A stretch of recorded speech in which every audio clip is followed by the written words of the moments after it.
Alright guys, so in this video we're going to look at the Kyosho Outlaw Rampage Pro, the kit edition.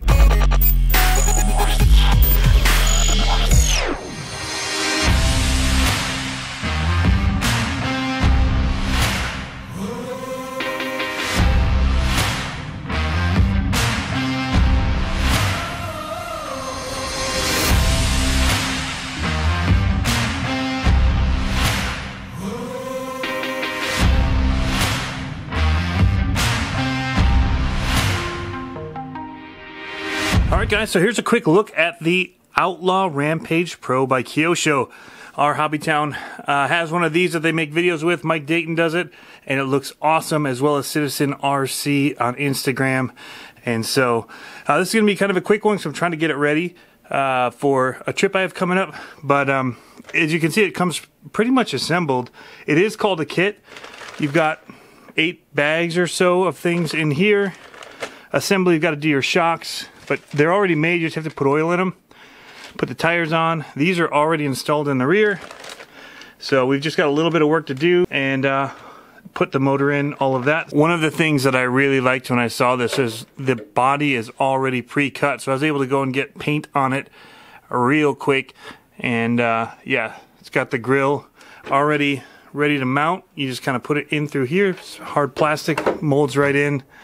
And they've just made it really, really easy. So we're going to get the rest of it going, and we should be good. You do have to have your own ESC motor and receiver, as well as transmitter and a servo. So you do need to have a lot of stuff or add stuff to it. But it looks like a pretty cool kit when it's running. The suspension travel, all of that is just insane. It took me about 3 hours to put it all the rest of the way together, plus about an hour for paint. I kind of rushed to the paint job, using a hairdryer and some different techniques. Overall, it turned out still pretty good. I did, however, forget or didn't know that these were supposed to be taped off, kind of like windows, and so I ended up having to go and scrape away the paint in the headlights here, so you could see through them and you could see the sticker. I left some of it because I thought it kind of had a cool look to it and a weathered, aged look. The Pro one does have metal guards, bumper brace as well, and like your motor, and so these are metal. I'll show you guys what I have in here and kind of what I had to do to put it together. Before we do that, let's take a look around the outside. The tires look so cool. I was so excited when I finally got them on here because they just really completed the look of the truck. It has such a cool scale look when it's jumping. It's one of the most fun trucks for me to watch. I love watching the CCxRC videos on Instagram. He has this, and it just watching. I could just watch it all day long, driving the suspension and the way that it bounces.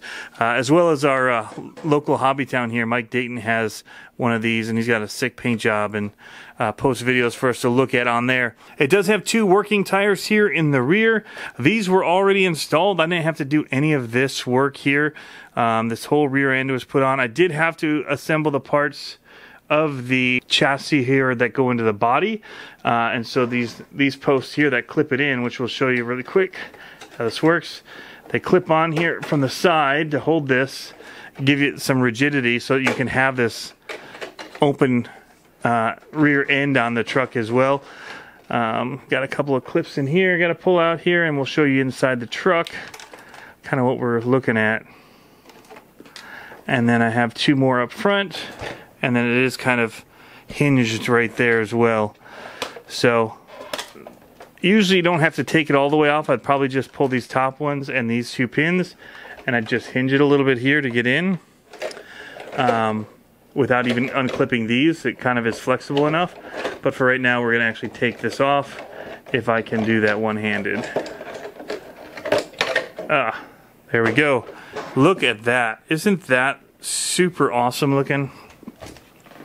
So shocks were assembled. I'll kind of go through this and how it came.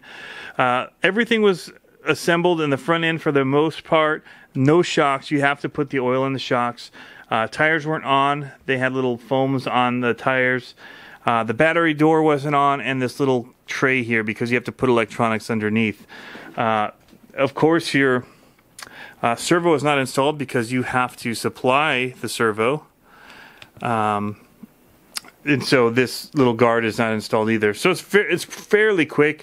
It took me a minute to realize here in the manual because there's so many steps and I didn't know how I was going to find out what I was supposed to do. But if you look in here, if you get this Rampage Pro that I got, that's 70% completed, you'll see it has all the directions on how to do it yourself if you need to get in here and work on it. But you can see the 70% kit. So any of them that have that listed is work that you're going to have to do. And so on this page, that was the only one that was part of that 70%. Here's 70% kit. And this is the whole thing with the putting in your receiver and this tray here, which I'm not a huge fan of this tray system. It's really hard to get underneath here to get to the receiver. It's 6 screws plus 2 for this to pop this up to even get that twisted out and under, and trying to route your cables and all that, keep them out of the way of the battery. It's kind of a pain. I might in the future remove this, just put the ESC next to the receiver in on the little tray here that you see. There's right here's a tray. You could probably put them both side by side and then do Velcro or something for the battery instead of this, because also helps hold the battery down. Work in multiple purposes. I guess it's okay. I do like that it has this little piece here to hold the at least my Castle on-off switch, which was really nice. So I am running a EcoPower WP 110T waterproof servo in mine. It's kind of a budget one. It's about $35. I have a Sidewinder 4, and this is a 4600 kV setup that's in here. These run about $125, $130 for that setup. So if you don't have some of these parts already, it can get expensive. So the whole kit costs $230 without electronics. So by the time you add your servo, ESC, receiver, and transmitter, as well as your motor, it can get a little costly.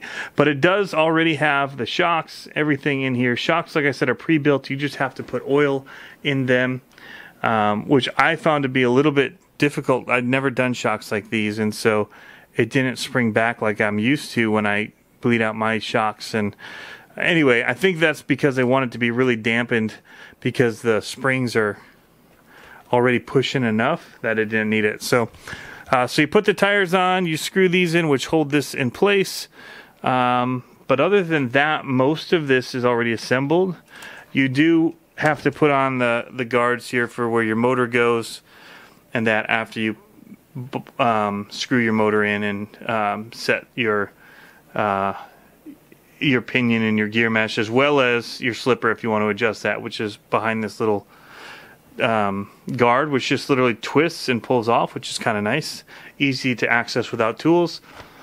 So yeah, overall really easy setup. I was done with building it in about 3 hours, and that's just because I had to solder on an end of this and find a receiver that I had that I could use, and then I put it all together and I forgot to bind it. I thought it was already bound because I'd used it on a different car and I was just going to use that bind and transfer it over, but I couldn't find it in my controller, so I had to take this back apart.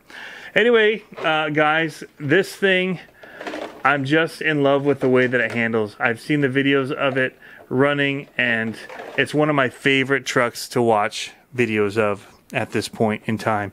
So CCxRC and Mike Dayton, you guys have sold me on this thing, and I am super excited now to have one and to go and run it. I can't wait. I'm going to be going scale with it. I'm not going to be going big air.